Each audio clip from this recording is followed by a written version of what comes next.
ચોમાસાની ધમાકેદાર હરિયાળી, ધુમ્મસની ચાદર, ઝરણાંનો ઝરણાટ અને સાથે દેશભરની લોકકલાનો રંગ.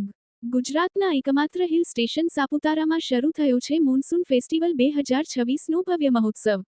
નાયબ મુખ્યમંત્રી હર્ષ સંઘવીના હસ્તે ફેસ્ટિવલનો શાનદાર પ્રારંભ થયો, ત્યારે સાપુતારા જાણે કુદરત અને સંસ્કૃતિના મહાકુંભમાં ફેરવાઈ ગયું. 13 રાજ્યોના 300મી વધુ કલાકારો, ગુજરાતના 110મી વધુ કલાકારો અને એક જ મંચ પર દેશની અલગ અલગ લોકપરંપરાઓ, એક ભારત શ્રેષ્ઠ ભારત ની થીમ સાથે સંગીત, નૃત્ય, લોકકલા અને આદિવાસી સંસ્કૃતિના રંગોએ સાપુતારાની વાદીઓને ગુંજાવી દીધી. ખાસ કરીને ડાંગના પરંપરાગત આદિવાસી નૃત્યની રજૂઆતે ઉપસ્થિત પ્રવાસીઓને મંત્રમુગ્ધ કરી દીધા. પરંતુ આ ફેસ્ટિવલ માત્ર મોજ મસ્તી પૂરતો નથી. સાપુતારાના મંચ પરથી ડાંગને મળી છે ₹64.74 કરોડના વિકાસ કાર્યોની મોટી ભેટ. આહવામાં નવા રેવન્યુ સ્ટાફ ક્વાર્ટર્સ, વઘઈમાં આદર્શ નિવાસી કુમાર શાળા, આહવામાં આદર્શ નિવાસી કન્યા શાળાનું ખાતમુહૂર્ત અને ભવાનદગઢ ખાતે આધુનિક આર.ટી.ઓ. કચેરીનું લોકાર્પણ કરવામાં આવ્યું.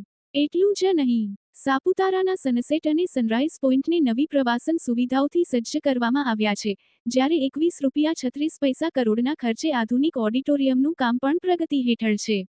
અર્થાત, પ્રકૃતિની વચ્ચે પ્રવાસનનો વિકાસ અને વિકાસની સાથે રોજગારીની નવી તકો.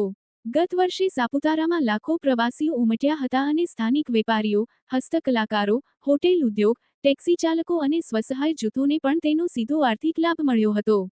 આ વર્ષે પણ 29 ઓગસ્ટ સુધી ચાલનારા ફેસ્ટિવલમાં નેચર ટ્રેલ, સાહસિક પ્રવૃત્તિઓ, આર્ટ વિલેજ, આદિવાસી કલા વર્કશોપ, સ્થાનિક વ્યંજનો, રેન ડાન્સ અને વિવિધ સાંસ્કૃતિક કાર્યક્રમો પ્રવાસીઓ માટે આકર્ષણનું કેન્દ્ર બનશે. સાપુતારા હવે માત્ર ફરવાનું સ્થળ નથી. સાપુતારા બની રહ્યું છે ડાંગની સંસ્કૃતિ, કુદરત, પ્રવાસન અને વિકાસની નવી ઓળખ. તો જો તમે પણ ચોમાસાની હરિયાળી સાથે ડાંગની ધબકતી સંસ્કૃતિનો અનુભવ કરવા માંગતા હો, તો સાપુતારા મોન્સૂન ફેસ્ટિવલ તમારી રાહ જોઈ રહ્યું છે.